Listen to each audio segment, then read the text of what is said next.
Y bueno, arrancó el primer día de actividades en el draft de fútbol mexicano allá en Acapulco y por eso tenemos a nuestra compañera Vianey Zárate que nos da el reporte desde allá, desde Cancún.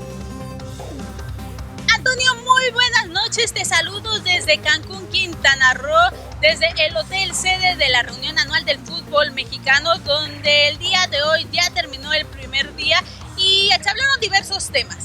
Entre los que destacan el de los Lobos WAP, todavía no se sabe qué pasará con este equipo, así lo dio a conocer Manuel Lapuente. Vamos a escucharlo. Para ellos no es tiempo de decirme qué es lo que está pasando. No lo sé qué va a pasar. Creo que necesitan la autorización de Bonilla. Y no sé si ya se dio o no. Solamente es un tema de autorización. Entonces. Por supuesto, nada más, para que sea serio eso. Yo la verdad es que no sé. Otro de los temas a tratar fue el arbitraje, donde se dieron a conocer algunas de las nuevas reglas, entre las que destaca la mano dentro del área, donde será sancionado toda mano de los delanteros, así como también se dio a conocer cómo se evaluarán a los árbitros. Así lo dijo Arturo Bricio. Tenemos un esquema de calificación tanto de los árbitros como de los VARes que ellos conocen además, porque antes era te califico pero no te aviso, ¿verdad? Hoy te califico y te digo los puntos a mejorar, porque del error hay que tener un aprendizaje. Entonces, una vez que el árbitro sabe los puntos a mejorar, pues en 6 meses hacemos un balance, hermano, y si le sigues o le paras, ¿no? O sea, esto es muy dinámico. Enrique Mesa estuvo aquí presente y habló de su llegada al equipo de Veracruz.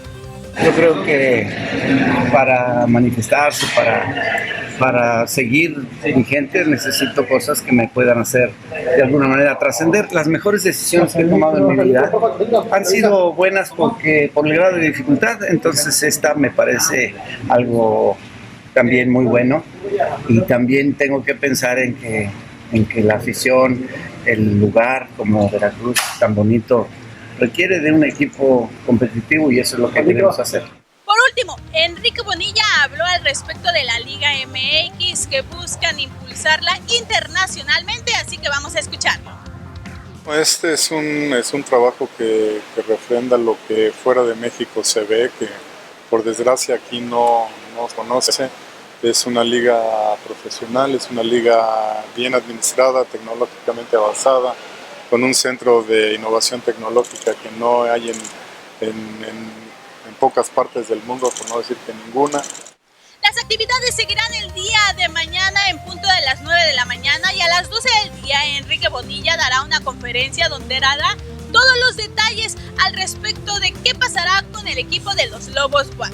Pues bueno, me despido desde Cancún, Quintana Roo, te mando un fuerte abrazo, regreso contigo al estudio.